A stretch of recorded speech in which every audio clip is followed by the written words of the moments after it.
Itu semua temanmu. Iya, Sudah lama bergaul dengan mereka. sudah. Bagaimana menurutmu temanmu itu? Ya biasa-biasa saja. Dalam bergaul, baik dengan teman, atau saudara, ada dua yang harus diperhatikan.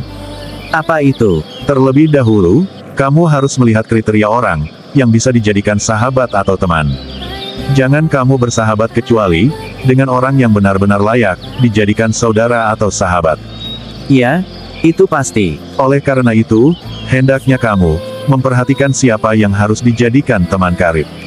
Manakala kamu, ingin mencari teman, yang bisa menyertaimu dalam belajar, serta bisa menemanimu dalam urusan agama dan dunia, maka kamu harus perhatikan 5 hal. Apa itu? 1. Akal. Tidak ada untungnya, bergaul dengan orang bodoh, karena bisa berakhir kepada kemalangan, dan terputusnya hubungan. Paling-paling mereka hanya akan memberikan mudarat kepadamu, serta ingin memanfaatkanmu. Musuh yang pandai lebih baik daripada teman yang bodoh. Imam Ali radhiyallahu anhu berkata, janganlah kamu bergaul dengan orang bodoh, hendaknya kamu betul-betul menghindarinya. Betapa banyak orang bodoh yang menghancurkan si penyabar ketika ia menginginkannya.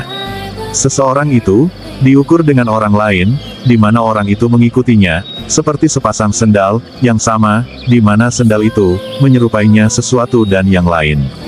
Mempunyai ukuran dan kemiripan, hati yang satu menjadi petunjuk bagi hati yang lain ketika berjumpa. Betul. Nah, itu kamu tahu. 2. Akhlak yang baik. Jangan engkau bersahabat dengan orang yang buruk akhlaknya. Yaitu, orang yang tak bisa menahan diri ketika muncul amarah dan syahwat.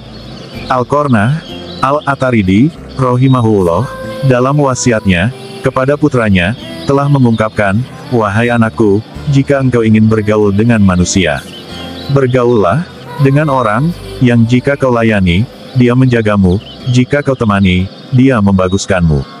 Bersahabatlah dengan orang yang jika engkau ulurkan tanganmu untuk kebaikan, ia juga mengulurkannya, jika melihat kebaikanmu, ia mengingatnya, dan jika melihat keburukanmu, ia meluruskannya.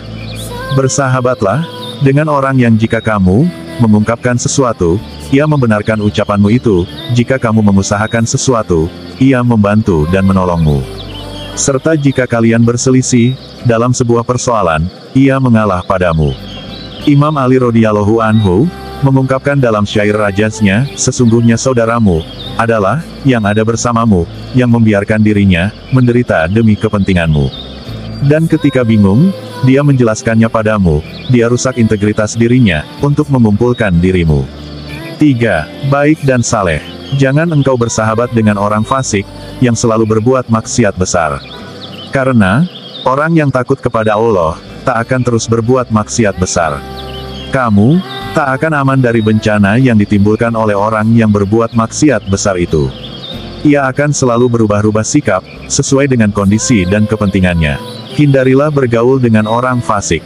Sebab, jika selalu menyaksikan kefasikan, dan maksiat, akan membuatmu toleran dan meremehkan maksiat. Karena itu, hatimu akan memandang remeh masalah gibah. Seandainya mereka melihat cincin emas atau pakaian sutera yang dipergunakan seorang fakih, mereka akan sangat mengingkarinya. Padahal, gibah lebih hebat daripada itu. 4. Tidak tamak terhadap dunia. Bergaul dengan orang yang tamak terhadap dunia merupakan racun yang membunuh. Sebab, kecenderungan untuk meniru sudah menjadi hukum alam. Sebuah tabiat bisa mencuri tabiat lainnya tanpa disadari. Dengan demikian, berteman dengan orang tamak bisa membuatmu lebih tamak. Sebaliknya, berteman dengan orang zuhud bisa membuatmu lebih zuhud.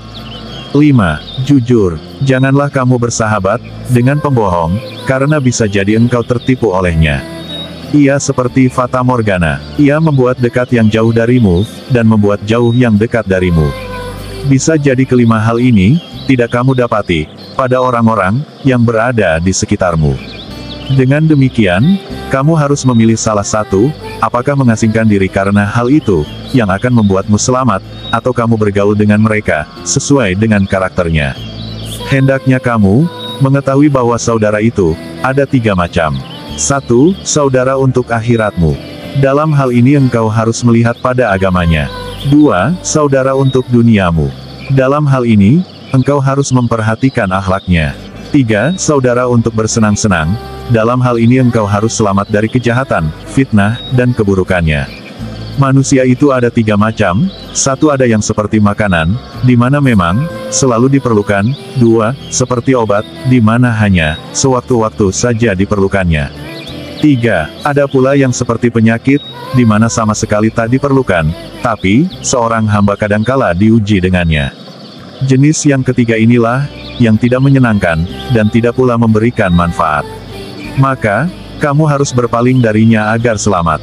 Orang yang bahagia adalah, yang bisa mengambil pelajaran dari orang lain. Seorang mukmin, merupakan cermin bagi mukmin yang lain.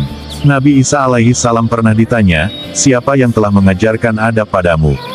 Nabi Isa menjawab, tak ada yang mengajariku. Tapi aku, melihat kejahilan orang bodoh, maka aku pun menghindarinya. Benar sekali, yang beliau katakan. Seandainya manusia, meninggalkan apa yang mereka benci, dari orang lain, adab mereka akan menjadi sempurna, dan tak perlu lagi kepada para muadib orang yang mengajarkan adab atau etika. Dalam bersahabat, maka harus memperhatikan hak-hak persahabatan. Manakala telah terjalin persekutuan, telah terbina hubungan antara kamu dengan temanmu itu, maka kamu harus memperhatikan hak-hak dan adab-adab persahabatan. Adab dalam bergaul atau bersahabat adalah, harus mengutamakan teman, dalam hal harta. Jika tidak, maka dengan mengeluarkan, kelebihan harta ketika dibutuhkan. Atau membantu dengan jiwa, saat diperlukan, secara langsung tanpa diminta, menyimpan rahasia, menyembunyikan aib, tak menyampaikan, cemoohan orang kepadanya, memberitakan pujian orang, kepadanya. Penuh perhatian, terhadap apa yang dibicarakannya, memanggil dengan nama, yang paling disukainya, memuji kebaikannya, berterima kasih, atas bantuannya. Membela kehormatannya, di saat ia tidak ada, sebagaimana ia, membela kehormatannya sendiri, menasihatinya dengan lemah lembut, dan jelas jika memang diperlukan, memaafkan ketika ia salah dan tidak malah mencaci, mendoakannya di saat berkholwat dengan Allah.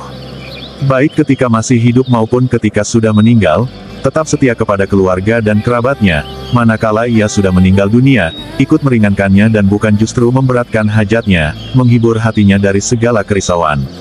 Menampakkan kebahagiaan atas kemudahan yang ia dapatkan, bersedih atas hal buruk yang menimpanya, menyembunyikan di dalam hati, apa yang ia sembunyikan, sehingga ia benar-benar setia secara lahir maupun batin. Mendahuluinya dalam mengucapkan salam ketika bertemu, melapangkan majelis untuknya, membantunya ketika berdiri, serta diam ketika ia berbicara sampai selesai, dengan tidak menyela atau memotongnya. Jadi ringkasnya, siapa yang tak mencintai saudaranya, sebagaimana ia mencintai dirinya sendiri, berarti ia telah dihiasi nifak sifat munafik. Betul, sifat itu merupakan bencana baginya di dunia dan di akhirat. Itulah adab-adab yang harus kau perhatikan, berkenaan dengan hak orang awam, yang bodoh dan hak para sahabat dan teman karib. Baik.